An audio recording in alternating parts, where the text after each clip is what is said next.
First, on behalf of the studio, I'm here to confirm that The Witcher 3 Wild Hunt will be coming to Xbox One, and it'll be true to form, with deep tactical combat, completely rebuilt from the ground up, state-of-the-art next-gen DX11 graphics, a dark, mature, and epic non-linear story, the trademark of our studio. And for the first time in the history of the series, the game will be completely free-roaming and set in an open-world environment. And it's vast, easily with over 100 hours of gameplay, all built from handcrafted non-linear quests. Also, we'll be harnessing some of the strengths of the awesome new platform.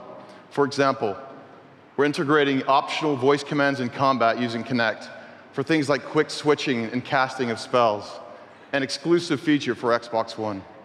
We'll also be porting the UI to smart glass devices for things like inventory management and character development.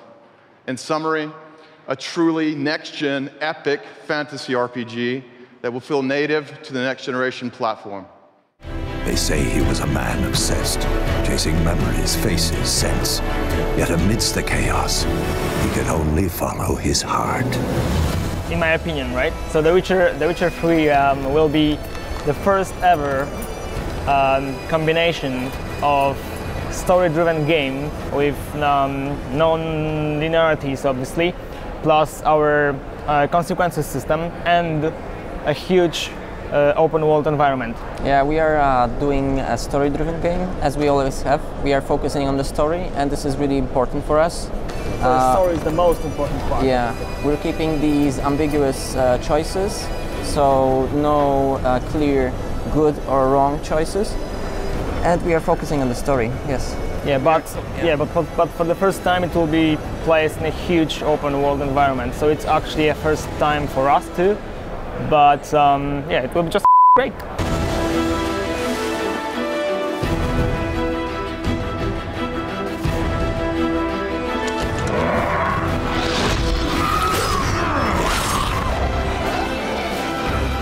Some fight for glory, justice, or gold. I fight for those I hold dear. Okay, so obviously we've received a lot of feedback for The Witcher 2, and also we had some complaints, right? So for example, the learning curve was too steep, right? And now we're really addressing this. So you will be introduced in all the gameplay mechanics smoothly, right? But it's not only game mechanics as far as I know. Yeah, also we are changing the approach to dosing the informations. We want the entrance to the game to be more swift, so the players won't be overwhelmed with number of information being thrown at them, and the players who didn't play the previous games will enjoy The Witcher 3 as well. So it's actually not needed to play our previous games to fully enjoy the story of the third one. Yeah, so some people found it tough because there was a lot of names being dropped, a lot of names of places, names of characters, events, and things that you could read about in the Witcher books, but were not introduced right from the start in a proper way. And so basically our stories are very complex, right? They are very deep and very complex, so I think that was one of the reasons behind that.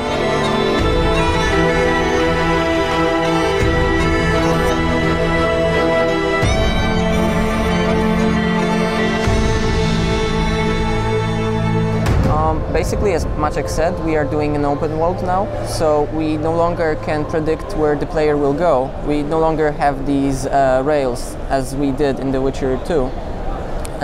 So the landscapes are open, fully open, you can go wherever you want, and we have had to include it both in level design and in quest design.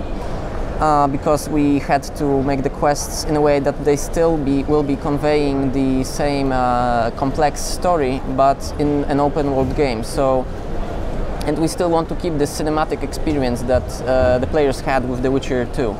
Yeah, so basically our approach to the level design now is completely different, right? Yeah. As we said, we're doing it for the very first time, but we have really strong concepts behind it. So, yeah, well, I think we'll pull it off really well. Because we have really, really high expectations about how our games look. So this will also be one of the main, I think, changes there. And the number of things you can see on the screen also will be better this time, because you will see those huge landscapes. Of course, you will be able to reach them this time, all of those places you see. Also, number of characters that will be displayed on the screen at the same time. We are aiming to have huge crowds in, especially in one of our areas of the game, city of Novigrad. We want it to be really crowded and feel really alive. And I think it will look really, really good, much better than The Witcher 2. Plus, it's also about our art direction, right? Because we have really great and solid art direction, and this is something that distinguishes us from other games, right? I mean, makes us more stand out.